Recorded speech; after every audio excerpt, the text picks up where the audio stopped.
Well, good morning, everyone. Doug here on a Saturday morning. I thought I'd tell a little bit of the tale of Wolftrap to the center of the world and beyond. Well, what you see in here is not really Wolftrap. It's just a pile of metal all welded together. It kind of looks a little bit like Wolftrap. We'll be putting her in the water here pretty soon after we break a bottle of moonshine and cross her bow, which of course we've drank most of the moonshine out of. Then we'll take her to the water, over to Gwen's Island. She'll be wooded out all over, inside and out, and then she'll be documented as Wolftrap of Deltaville. I've got Georgine's diary of some of the trips we've made, and it was given to her by a good friend Vivian, and she faithfully wrote in it, I think, almost every day in choppy seas and fair ones, and sometimes seasick. But anyway, she writes a whole lot better than I talk, and she talks a whole lot better than I talk. So down the road, maybe the next one, I'm going to get her to sit and tell about it and read it out of her diary. This is Georgine's diary with her writing in it. I'm going to read it, but I'm not going to change her wording any to say that I personally am saying this. So this is in her words. October 16th, Thursday. We were up and on our way before 7 a.m. I fixed our breakfast on the way. This is really something new to me.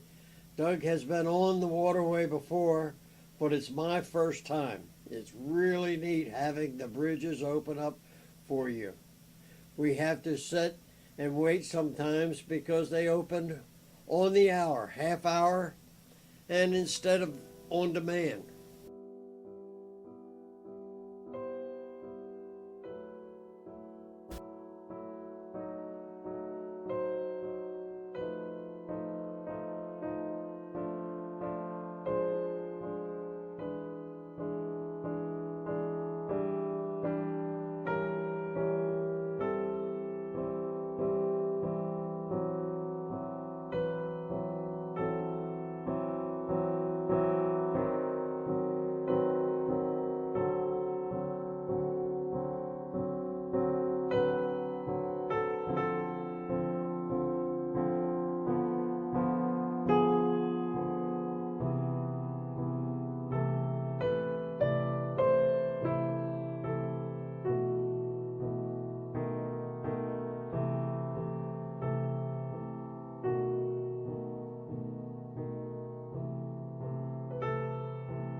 We went through the locks at Great Bridge, and I thought it was great. It wasn't scary or anything like I'd heard. I thought it was going to be a wild ride, but the water went down very gradually. The couple that tied up in front of us came back and talked for a few minutes. They were from Maine, and I think their name was Judy and Brent. I've got to start writing names down right away so I don't forget. We'll probably meet some of the same people over and over again, all the way down the waterway. We anchored on the North River about mile 53. Doug started a fire for me immediately. Well, that evening, while sitting there anchored along the North River, cypress stumps all around us, we actually had pulled right up into some shallow water there, about 3 feet deep. It was anchored among a bunch of old cypress trees. And I got to thinking, about how slow the engine was running. She was designed to run at 3,600 RPMs max, and the best I could get out of her was about 1,900. Boat was running about 4 knots, and I was thinking about the fact that engine was smoking right much, wondering if I was going to burn up the valves, burn up the rings, maybe ruin the pistons. I was hoping that it would hold out until we got down to Fort Lauderdale, the Gulfstream products down there, where I could get engine parts at OEM prices, as I was a manufacturer. But I was procrastinating, and I was going to pay the price down the inner waterway somewhere. But I didn't know where, but I knew it was coming. So, anyway, that's a different story altogether for down the waterway. Well, we eased up in the shallows there, a little creek running up through the woods and disappearing in the distance up there. And we were in about probably, 3 or 4 feet of water. We dropped 2 anchors, spread them way far apart, one way on one side, way on the other side, and pull back on them. So that, because there was cypress knees all around, along the edges there, we didn't want to wind up sitting on top of a bunch of cypress knees. And, well, we still had a little bit of ice left in the ice box. And we had some hamburger in there. So Georgie went below and started cooking some hamburgers. They were smelling good. I had put on my vest. There was a little bit of a chill in the air. Laid down in the cockpit, put a life cushion under my head for a pillow. And I lay there looking up through the cypress trees at the sky. There was a big moon up there, full moon, and it was shining down through the trees. There was some red light coming from the sunset still, back through the forest all around us. And I kind of drifted off to thinking, I guess. And I remembered a time when Mr. Deagle, who owned Deagle's Railway up in Deltaville, talked about living in Fort Lauderdale and going around through the town picking out old boats to buy, power boats. And his sons would come down and they'd go around and offer people a tiny little price for the boat, and one of them would finally come back around and offer a guy a halfway reasonable price, and they would buy him. Take him up the inland waterway to Deltaville, do a little work on them, paint them up, make them pretty, and sell them for about 2 to 3 times what they paid for them. The way they talked offended me.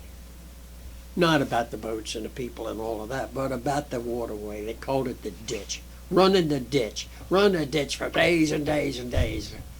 And I thought, my God, these people didn't look around and see the countryside and see the beauty of the whole. I just didn't understand it. I guess they just weren't meant that way. But you got to remember, they were running power boats at, 15, 18 knots up the inland waterway. Matter of fact, they even got shot at a couple times for kicking up, washing people's bulkheads in along the waterway. It's a different kind of thinking. When you ease along at 6 knots, you hardly have to even watch where you're going, because it takes you long enough to get anywhere that just going across the daggone canal and hitting one bank on one side is almost impossible to do. And so I, anyway, find myself philosophizing all the way down the waterway. And I have a little history. My family was from Georgia. They lived near the Oak Swamp. Dad talked about going out into the savannas on the Outer Banks there at Savannah, Georgia, and fishing and hunting and all of that. So I kind of identify a little bit with all of that. So yeah, it did kind of offend me. But that's, that's just the way it is. And so I lay there, finally dozed off to sleep in a little while. Georgine came out through the hatch with a big old hamburger for me and some baked French fries, and we had dinner. Put on a little soft music, and we had a nice evening in the cockpit in amongst the trees. But when we woke up in the morning, looked like lightning bugs all over the boat, covered with them.